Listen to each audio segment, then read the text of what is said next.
ਵਾਹਿਗੁਰੂ ਜੀ ਕਾ ਖਾਲਸਾ, ਵਾਹਿਗੁਰੂ ਜੀ ਕੀ ਫਤਿਹ।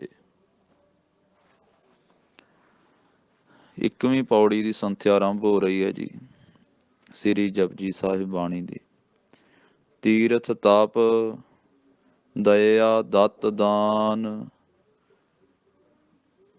ਤੀਰਥ ਤਾਪ, ਇੱਥੇ ਵਿਸਰਾਮ ਆ ਜੀ ਤਾਪ ਦੇ ਉੱਤੇ। ਦਇਆ ਦਤ ਦਾਨ। ਦਇਆ ਦੱਦਾ ਈੜੀ ਨੂੰ ਸਿਹਾਰੀ ਐੜੇ ਕਹਿਣਾ, ਇਸ ਕਰਕੇ ਇਹਨੂੰ ਦਇਆ ਕਹਿਣਾ, ਸਿੱਧਾ ਦਿਆ ਨਹੀਂ ਕਹਿਣਾ। ਦਇਆ ਦਤ ਦਾਨ। ਜੇ ਕੋ ਪਾਵੈ, ਪਾਵੈ ਤੇ ਵਿਸਰਾਮ। ਜੇ ਕੋ ਪਾਵੈ, ਜੇ ਨਿਖੇੜ ਕੇ ਬੋਲਣਾ, ਕੋ ਵੀ ਵੱਖਰਾ ਕਰਕੇ। ਪਾਵੈ, ਇੱਥੇ ਵਿਸਰਾਮ। ਤਿਲ ਕਾ ਮਾਨ। ਤਿਲ ਵੱਖਰਾ, ਕਾ ਵੱਖਰਾ। ਮਾਨ ਨੰਨੇ ਨਾਲ, ਨਾਣਾ ਨਾ ਲੱਗ ਜਾਵੇ। ਤਿਲ ਕਾ ਮਾਨ, ਇਹ ਤਿਲ ਵੱਖਰਾ ਕਰਕੇ ਬੋਲਣਾ, ਕਿਉਂਕਿ ਛੋਟਾ ਜਿਹਾ ਤਿਲ ਹੁੰਦਾ ਨਾ, ਸਿਆਲ ਦੇ ਵਿੱਚ ਤਿਲ ਤੇ ਗੁੜ ਮਿਲਾ ਕੇ ਕਈ ਖਾਂਦੇ ਹਨ। ਤਿਲਾਂ ਦੀਆਂ ਰਿਊੜੀਆਂ ਬਣਾਉਂਦੇ, ਉਹ ਜਿਹੜਾ ਨਿੱਕਾ ਜਿਹਾ ਤਿਲ ਹੁੰਦਾ, ਭਾਵ ਛੋਟੇ ਤੋਂ ਆ, ਨਿੱਕੇ ਤੋਂ ਆ। ਇਸ ਕਰਕੇ ਤਿਲਕਾ ਇਕੱਠਾ ਨਹੀਂ ਕਰਨਾ। ਤਿਲ ਕਾ ਮਾਨ। ਸੁਣਿਆ ਮੰਨਿਆ ਮਨ ਕੀਤਾ ਭਾਵ। ਹਾਂਜੀ, ਸੁਣਿਆ ਮੰਨਿਆ, ਇੱਥੇ ਵਿਸਰਾਮ। ਮੰਨਿਆ ਤੇ ਮਨ ਕੀਤਾ ਭਾਵ, ਇਹ ਕੰਨੇ ਨੂੰ ਲੰਮਾ ਕਰਕੇ ਊੜੇ ਔਂਕੜ ਫਿਰ ਬੋਲਿਆ ਜਾਏਗਾ। ਭਾਵ ਮਨ ਭੋਲਾ ਹੀ ਬੋਲਣਾ। ਮਨ ਕੀਤਾ ਭਾਵ। ਅੰਤਰਗਤ ਤੀਰਥ, ਇੱਥੇ ਵਿਸਰਾਮ। ਮਲ ਨਾਵ, ਇਹ ਨਾਵ ਭਾਰਾ ਕਰਕੇ ਬੋਲਣਾ ਥੋੜਾ ਜਿਹਾ। ਮਲ ਭੋਲਾ ਬੋਲਣਾ। ਮਲ ਨਾਵ, ਇਹ ਨਾਉ ਨਹੀਂ ਕਹਿਣਾ, ਨਾਉ। ਹਾਂਜੀ। ਸਭ ਗੁਣ ਤੇਰੇ, ਇੱਥੇ ਵਿਸਰਾਮ। ਮੈਂ ਨਾਹੀ ਕੋਇ। ਸਭ ਭੱਬੇ ਨਾਲ, ਗੁਣ ਨਾਣੇ ਨਾਲ। ਗੁਣ ਗੁਰਬਾਣੀ 'ਚ ਨੰਨੇ ਨਾਲ ਵੀ ਗੁਣ ਆਉਂਦਾ ਤੇ ਨਾਣੇ ਨਾਲ ਵੀ ਆਉਂਦਾ। ਇਸ ਕਰਕੇ ਜਿੱਥੇ ਨੰਨੇ ਨਾਲ ਉੱਥੇ ਨੰਨਾ ਬੋਲਣਾ, ਜਿੱਥੇ ਨਾਣਾ ਉੱਥੇ ਨਾਣਾ। ਇੱਥੇ ਨਾਣਾ ਹੈ, ਗੁਣ ਕਹਿਣਾ ਮੂੰਹ ਖੋਲ ਕੇ। ਗੁਣ, ਸਭ ਗੁਣ ਤੇਰੇ, ਇੱਥੇ ਵਿਸਰਾਮ। ਤੇਰੇ ਤੇ ਮੈਂ ਨਾਹੀ ਕੋਇ, ਇਸ ਤਰੀਕੇ ਨਾਲ। ਮੈਂ ਨਾਹੀ ਕੋਇ, ਬਿੰਦੀਆਂ ਨਹੀਂ ਲਾਉਣੀਆਂ। ਮੈਂ ਨਾਹੀ, ਇੰਝ ਨਹੀਂ ਕਹਿਣਾ। ਨਾਸਕਾਂ ਦੇ ਵਿੱਚ ਨਹੀਂ ਬੋਲਣਾ, ਬਿੰਦੀ ਲਾ ਕੇ ਨਹੀਂ ਬੋਲਣਾ, ਬਿੰਦੀ ਤੋਂ ਬਿਨਾਂ ਹੀ। ਮੈਂ ਨਾਹੀ ਕੋਇ। ਵਿਣ ਗੁਣ ਕੀਤੇ, ਕੀਤੇ ਤੇ ਵਿਸਰਾਮ। ਭਗਤ ਨਾ ਹੋਏ, ਇੱਥੇ ਨੰਨਾ ਮੁਕਤਾ ਆਇਆ, ਇਹਨੂੰ ਮੁਕਤਾ ਹੀ ਬੋਲਣਾ, ਨੰਨੇ ਕੰਨਾ ਨਾ ਲੱਗ ਜਾਵੇ। ਭਗਤ ਨਾ ਹੋਏ, ਇਹ ਹੋੜੇ ਨੂੰ ਲੰਮਾ ਕਰਕੇ ਫਿਰ ਈੜੀ ਨੂੰ ਸਿਹਾਰੀ ਬੋਲੀ ਜਾਵੇਗੀ। ਸਿੱਧਾ ਹੋਏ ਨਹੀਂ ਕਹਿਣਾ, ਹੋਏ। ਸਵਸਤ ਆਥ, ਬਾਣੀ ਬਰਮਾਉ। ਆਥ ਤੇ ਵਿਸਰਾਮ ਹੈ ਜੀ। ਸਵਸਤ ਥੋੜਾ ਜਿਹਾ ਤੇਜ਼ੀ ਨਾਲ। ਸਵਸਤ ਆਥ, ਇੱਥੇ ਵਿਸਰਾਮ। ਬਾਣੀ ਬਰਮਾਉ, ਬਾਣੀ ਨਾਣੇ ਨਾਲ ਹੈ। ਉਂਝ ਨੰਨੇ ਨਾਲ ਵੀ ਆਉਂਦਾ ਹੈ ਗੁਰਬਾਣੀ ਦੇ ਵਿੱਚ। ਬਾਣੀ, ਉੱਥੇ ਪੋਲਾ ਜਿਹਾ ਬੋਲੀ ਦਾ, ਨੰਨੇ ਦੀ ਆਵਾਜ਼। ਤੇ ਨਾਣੇ ਨਾਲ ਜਿੱਥੇ ਆਵੇ ਉੱਥੇ ਨਾਣੇ ਦੀ ਆਵਾਜ਼ ਦੇਣੀ ਹੈ। ਇੱਥੇ ਨਾਣੇ ਨਾਲ ਆਇਆ ਹੈ। ਬਾਣੀ ਬਰਮਾਉ। ਸਤ ਸੁਹਾਣ, ਸਦਾ ਮਨ ਚਾਉ। ਸੁਹਾਣ ਤੇ ਵਿਸਰਾਮ। ਸਦਾ ਮਨ ਚਾਉ, ਮਨ ਭੋਲਾ ਹੀ ਬੋਲਣਾ, ਮੰਮੇ ਤੇ ਟਿੱਪੀ ਨਹੀਂ ਹੈ, ਟਿੱਪੀ ਤੋਂ ਬਿਨਾਂ ਹੀ ਬੋਲਣਾ ਹੈ। ਤੇ ਚਾਉ ਕੰਨੇ ਨੂੰ ਲੰਮਾ ਕਰਕੇ ਊੜੇ ਔਂਕੜ, ਸਿੱਧਾ ਚਾਉ ਨਹੀਂ ਕਹਿਣਾ। ਸਦਾ ਮਨ ਚਾਉ ਕਵਣ ਸੋ ਵੇਲਾ ਵਖਤ ਕਵਣ, ਕਵਣ ਥਿਤ ਕਵਣ ਵਾਰ। ਕਵਣ ਨਾਣੇ ਨਾਲ, ਸੋ ਔਂਕੜ ਨਾਲ, ਹੋੜਾ ਨਹੀਂ ਬੋਲਣਾ, ਸੋ ਨਹੀਂ ਕਹਿਣਾ, ਸੋ ਇੰਜ ਕਹਿਣਾ। ਕਵਣ ਸੋ ਵੇਲਾ, ਇਹਨੂੰ ਵੇਲਾ ਪੋਲਾ ਹੀ ਬੋਲਣਾ, ਇੱਥੇ ਜਮਕ ਦੇਣੀ ਆ। ਕਵਣ ਸੋ ਵੇਲਾ, ਇੱਥੇ ਥੋੜਾ ਜਿਹਾ ਰੁਕਣਾ, ਫਿਰ ਕਹਿਣਾ ਵਖਤ ਕਵਣ, ਇੱਥੇ ਵਿਸਰਾਮ ਹੈ ਕਵਣ ਦੇ ਉੱਤੇ। ਕਵਣ ਥਿਤ, ਇੱਥੇ ਫਿਰ ਥੋੜਾ ਜਿਹਾ ਠਹਿਰਾਓ। ਕਵਣ ਵਾਰ, ਇਸ ਤਰੀਕੇ ਨਾਲ। ਕਵਣ ਸੋ ਵੇਲਾ ਵਖਤ ਕਵਣ, ਕਵਣ ਥਿਤ ਕਵਣ ਵਾਰ। ਕਵਣ ਸੇ ਰੁੱਤੀ ਮਾਹੁ ਕਵਣ, ਜਿਤ ਹੋਆ ਆਕਾਰ। ਹਾਂਜੀ, ਕਵਣ ਸੇ ਰੁੱਤੀ, ਸੇ ਸਿਹਾਰੀ ਦੇ ਨਾਲ ਬੋਲਣਾ ਹੈ, ਲਾ ਨਹੀਂ ਲਾਉਣੀ, ਸੇ ਰੁੱਤੀ ਨਹੀਂ ਕਹਿਣਾ। ਸੇ ਰੁੱਤੀ, ਰੁੱਤੀ ਥੋੜਾ ਜਿਹਾ ਕੱਸ ਕੇ ਬੋਲਣਾ, ਔਰ ਇੱਥੇ ਠਹਿਰਾਓ ਦੇਣਾ, ਵਿਸਰਾਮ ਦੇਣਾ। ਮਾਹੁ ਕਵਣ, ਇੱਥੇ ਕਵਣ ਤੇ ਫਿਰ ਥੋੜਾ ਜਿਹਾ ਰੁਕਣਾ। ਮਾਹੁ ਕਵਣ, ਜਿਤ ਹੋਆ ਆਕਾਰ। ਵੇਲ ਨ ਪਾਈਆ ਪੰਡਤੀ, ਇੱਥੇ ਨੰਨਾ ਮੁਕਤਾ ਆਇਆ, ਇਹਨੂੰ ਮੁਕਤਾ ਹੀ ਬੋਲਣਾ ਹੈ।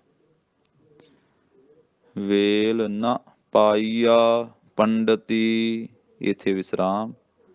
ਜੇ ਹੋਵੈ ਲੇਖ ਪੁਰਾਣ, ਇੱਥੇ ਜੱਜੇ ਨੂੰ ਸਿਹਾਰੀ ਨਾਲ ਆਇਆ, ਇਹਨੂੰ ਸਿਹਾਰੀ ਨਾਲ ਖਿੱਚ ਕੇ ਬੋਲਣਾ, ਸਿਹਾਰੀ ਦੀ ਆਵਾਜ਼। ਜੇ ਹੋਵੈ ਲੇਖ ਪੁਰਾਣ, ਇਹਨੂੰ ਜੇ ਹੋਵੈ ਨਹੀਂ ਕਹਿਣਾ, ਜੇ ਲਾਂ ਲੱਗ ਜਾਂਦੀ ਫਿਰ। ਜੇ ਹੋਵੈ ਲੇਖ ਪੁਰਾਣ, ਇਹ ਪੁਰਾਣ ਪੱਪੇ ਔਂਕੜ ਲਾ ਕੇ। ਵਖਤ ਨ ਪਾਇਓ ਕਾਦੀਆ, ਕਾਦੀਆ ਤੇ ਵਿਸਰਾਮ, ਇਹਦੇ ਵਿੱਚ ਵੀ ਨੰਨਾ ਮੁਕਤਾ ਆਇਆ। ਵਖਤ ਖੱਖੇ ਨਾਲ, ਵਖਤ ਨ ਪਾਇਓ, ਪਾਇਓ ਊੜਾ ਖੁੱਲੇ ਮੂੰਹ ਵਾਲਾ ਹੈ, ਭਾਵ ਊੜੇ ਓੜਾ ਹੈ, ਇਹਨੂੰ ਲੰਮਾ ਕਰਕੇ। ਪਾਇਓ ਕਾਦੀਆ, ਇੱਥੇ ਵਿਸਰਾਮ। ਜੇ ਲਿਖਣ ਲੇਖ ਕੁਰਾਨ, ਇੱਥੇ ਵੀ ਜੱਜੇ ਨੂੰ ਸਿਹਾਰੀ। ਜੇ ਲਿਖਣ ਲੇਖ ਕੁਰਾਨ, ਲਿਖਣ ਨੰਨੇ ਨਾਲ ਬੋਲਣਾ, ਲੇਖ ਕੁਰਾਨ ਕੱਕੇ ਔਂਕੜ ਲਾ ਕੇ, ਨਾਣਾ ਪਿੱਛੇ। ਕੁਰਾਨ ਥਿਤ ਵਾਰ, ਨਾ ਜੋਗੀ ਜਾਣੈ, ਇੱਥੇ ਨੰਨੇ ਨੂੰ ਕੰਨਾ ਆ ਗਿਆ, ਇਹ ਲੰਮਾ ਕਰਕੇ ਬੋਲਣਾ। ਥਿਤ ਵਾਰ ਨਾ ਜੋਗੀ ਜਾਣੈ, ਜਾਣੈ ਤੇ ਵਿਸਰਾਮ। ਰੁੱਤ ਮਾਹੁ ਨਾ ਕੋਈ, ਇਹ ਰੁੱਤ ਥੋੜਾ ਜਿਹਾ ਕੱਸ ਕੇ, ਮਾਹੁ ਮੰਮੇ ਦੇ ਕੰਨੇ ਨੂੰ ਲੰਮਾ ਕਰਕੇ, ਹਾਹੇ ਔਂਕੜ ਪੋਲਾ ਜਿਹਾ। ਮਾਹੁ ਨਾ ਕੋਈ, ਨੰਨੇ ਨੂੰ ਕੰਨੇ ਨੂੰ ਜਿਹੜਾ ਲੰਮਾ ਕਰਕੇ, ਕਿਉਂਕਿ ਇੱਥੇ ਇਸ ਪੰਕਤੀ ਵਿੱਚ ਦੋ ਨੰਨੇ ਆਏ ਤੇ ਦੋਵੇਂ ਨੰਨਿਆਂ ਨੂੰ ਕੰਨੇ ਲੱਗੇ ਆ, ਇਸ ਕਰਕੇ ਪਿੱਛੇ ਨੰਨੇ ਮੁਕਤੇ ਆ ਰਹੇ ਸੀ ਇਸੇ ਪੌੜੀ ਵਿੱਚ ਹੀ। ਇੱਥੇ ਇਸ ਪੰਕਤੀ ਵਿੱਚ ਦੋ ਵਾਰੀ ਨੰਨਾ ਪਦ ਆਇਆ ਤੇ ਨੰਨੇ ਦੇ ਨਾਲ ਕੰਨਾ ਆਇਆ, ਇਹ ਨਾਲ ਕੰਨੇ ਵੀ ਬੋਲਣੇ ਆ। ਨਾ ਕੋਈ ਲਮਕਾ ਕੇ ਕਹਿਣਾ, ਕਿਉਂਕਿ ਜਿਹੜਾ ਮੁਕਤਾ ਹੁੰਦਾ ਨਾ, ਤੇ ਜਿਹੜਾ ਕੰਨੇ ਵਾਲਾ ਉਹ ਲੰਮਾ ਕਰਕੇ ਨਾ, ਇਸ ਤਰ੍ਹਾਂ। ਨੰਨਾ ਮੁਕਤਾ ਨਾ, ਨੰਨੇ ਕੰਨਾ ਨਾ, ਇਸ ਤਰ੍ਹਾਂ। ਰੁੱਤ ਮਾਹੁ ਨਾ ਕੋਈ, ਜਾ ਕਰਤਾ ਸਿਰਠੀ ਕਉ ਸਾਜੇ। ਹਾਂ, ਸਾਜੇ ਤੇ ਵਿਸਰਾਮ ਆ, ਪਿੱਛੇ ਜਾ ਕਰਤਾ ਹੀ ਕਹਿਣਾ, ਜਾ, ਇਹ ਨਹੀਂ ਵੀ ਜਾਂ ਕਰਤਾ। ਜੱਜੇ ਦੇ ਕੰਨਾਂ ਲੱਗਾ ਵਾ, ਬਿੰਦੀ ਨਹੀਂ ਲੱਗੀ, ਬਿੰਦੀ ਨਹੀਂ ਲਾਉਣੀ। ਜਾਂ ਨਹੀਂ ਕਹਿਣਾ, ਜਾ ਕਹਿਣਾ। ਜੋ ਪੁਰਾਤਨ ਲਿਖਤ ਹੈ, ਜੋ ਪੁਰਾਤਨ ਸ਼ੈਲੀ ਹੈ ਬੋਲਣ ਦੀ, ਉਹਨੂੰ ਕਾਇਮ ਰੱਖਣਾ ਹੈ, ਉਸੇ ਤਰ੍ਹਾਂ ਬੋਲਣਾ ਹੈ। ਔਰ ਜਿਸ ਵੇਲੇ ਉਹਦੇ ਅਰਥ ਕੀਤੇ ਜਾਂਦੇ ਹਨ, ਅਰਥ ਜੋ ਬਣਦੇ ਅਰਥ ਦੇ ਵਿੱਚ ਉਸ ਤਰੀਕੇ ਨਾਲ ਹੀ ਬੋਲਿਆ ਜਾਂਦਾ ਜੋ ਆਪਣੀ ਆਮ ਬੋਲੀ ਹੈ ਬਿੰਦੀ ਵਾਲੀ। ਅਰਥ ਦੇ ਵਿੱਚ, ਅਰਥ ਦੇ ਅੱਖਰਾਂ 'ਚ ਬੋਲਿਆ ਜਾਂਦਾ, ਪਾਠ ਰੂਪ ਦੇ ਵਿੱਚ ਬਿੰਦੀ ਤੋਂ ਬਿਨਾਂ ਹੀ ਬੋਲਿਆ ਜਾਂਦਾ। ਜਾ ਕਰਤਾ, ਜਾ ਹੀ ਕਹਿਣਾ, ਬਿੰਦੀ ਨਹੀਂ ਹੈ। ਜਾ ਕਰਤਾ ਸਿਰਠੀ ਕਉ ਸਾਜੇ, ਹਾਂਜੀ ਇੱਥੇ ਵਿਸਰਾਮ। ਆਪੇ ਜਾਣੈ ਸੋਈ, ਕਿਵ ਕਰ ਆਖਾ ਕਿਵ ਸਾ ਲਾਹੀ, ਇਹ ਵੀ ਆਖਾ ਕਹਿਣਾ ਬਿੰਦੀ ਤੋਂ ਬਿਨਾਂ ਹੀ। ਕਿਵ ਕਰ ਆਖਾ ਕਿਵ ਸਾ ਲਾਹੀ, ਸਾ ਲਾਹੀ ਤੇ ਵਿਸਰਾਮ, ਸੱਸੇ ਕੰਨਾ ਲੱਲੇ ਕੰਨਾ ਹਾਹੇ ਬਿਹਾਰੀ, ਇਸ ਕਰਕੇ ਸਲਾਹੀ ਨਹੀਂ ਕਹਿਣਾ, ਸਾ ਲਾਹੀ ਇਸ ਤਰ੍ਹਾਂ।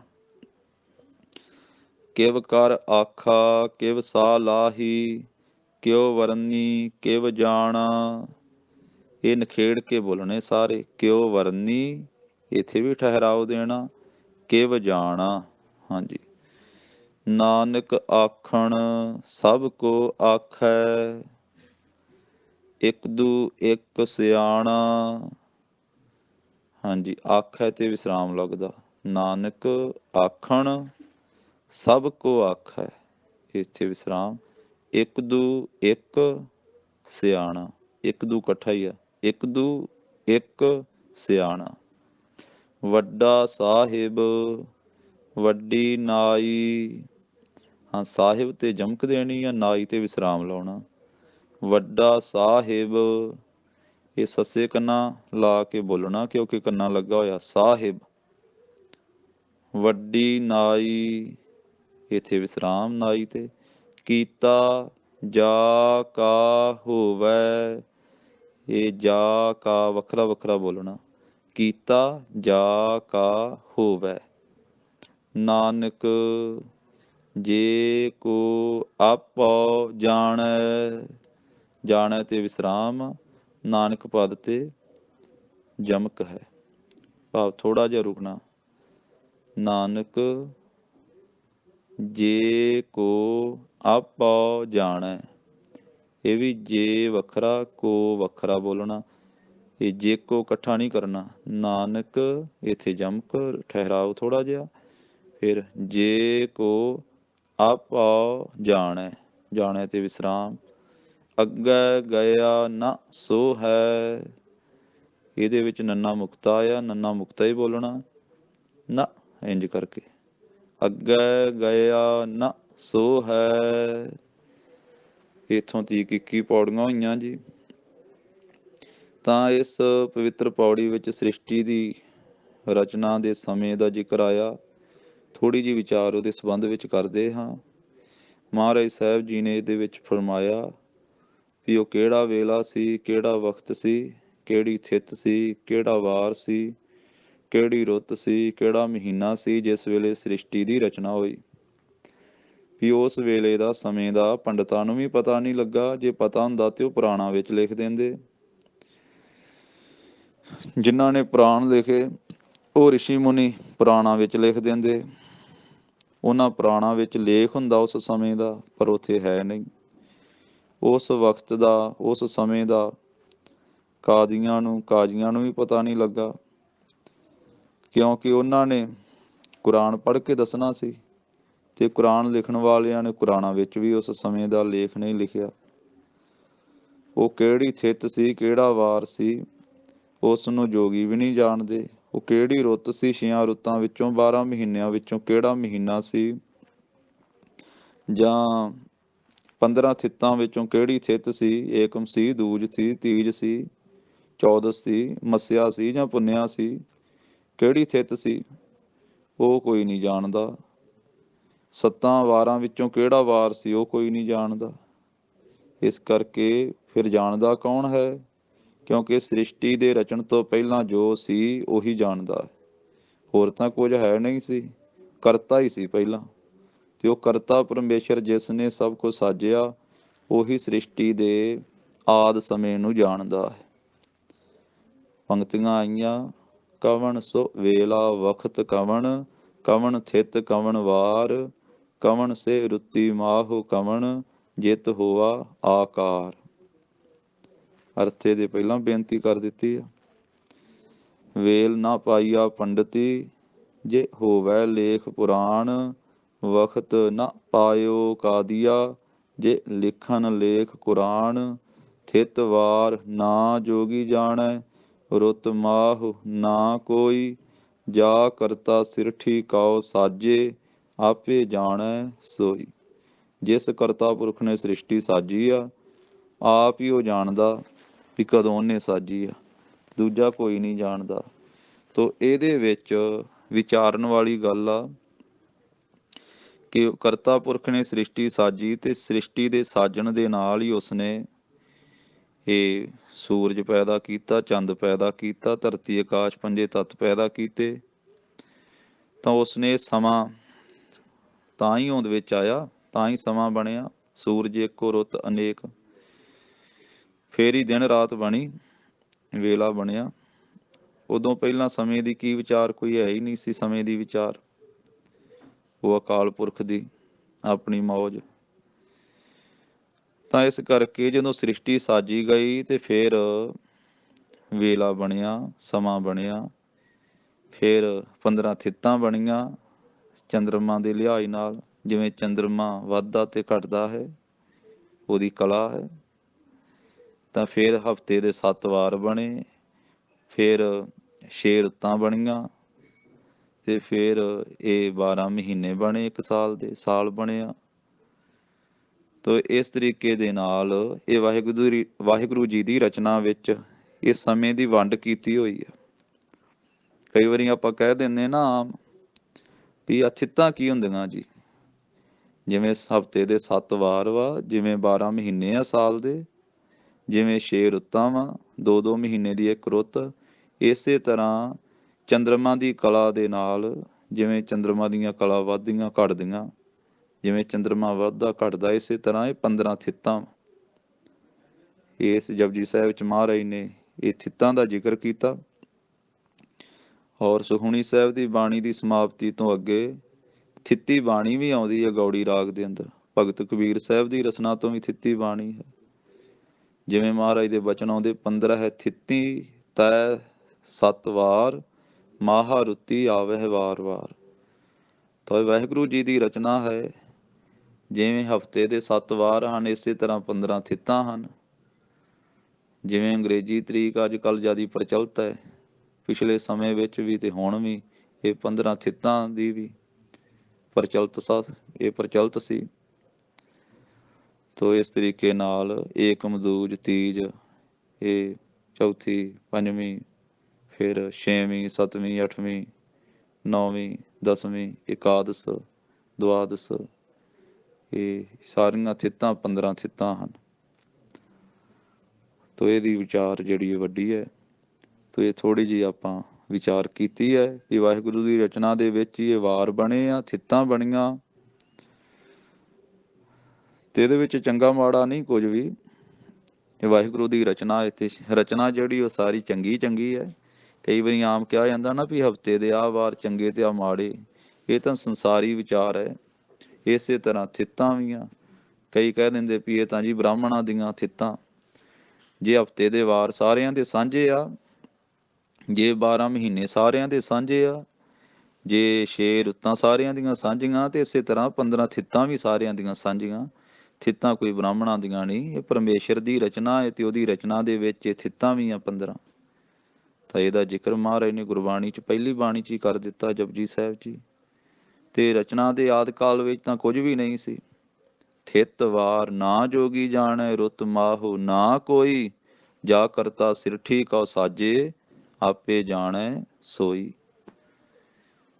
ਤੋ ਇਸ ਤਰੀਕੇ ਦੇ ਨਾਲ ਜਿਵੇਂ ਕਿਸੇ ਥਾਂ ਤੇ ਮੱਸਿਆ ਨੂੰ ਦੀਵਾਨ ਸਜਦੇ, ਕਿਤੇ ਪੂਰਨਮਾਸ਼ੀ ਨੂੰ ਦੀਵਾਨ ਸਜਦੇ, ਕਿਤੇ ਸੰਗਰਾਂਦ ਨੂੰ ਦੀਵਾਨ ਸਜਦੇ, ਕੋਈ ਛੁੱਟੀ ਦਾ ਦਿਨ ਐਤਵਾਰ ਰੱਖ ਲੈਂਦਾ ਹੈ। ਤਾਂ ਇਹ ਸਾਰੀ ਤਰੀਕ ਹੀ ਹੈ, ਸਮੇਂ ਦੀ ਵੰਡ ਕੀਤੀ ਹੋਈ ਹੈ। ਤੋ ਇੰਨੀ ਬੇਨਤੀ ਪ੍ਰਵਾਨ ਕਰਨੀ ਜੀ, ਭੁੱਲਾਂ ਚੁੱਕਾਂ ਦੀ ਖਿਮਾ ਦੇਣੀ। ਵਾਹਿਗੁਰੂ ਜੀ ਕਾ ਖਾਲਸਾ, ਵਾਹਿਗੁਰੂ ਜੀ ਕੀ ਫਤਿਹ।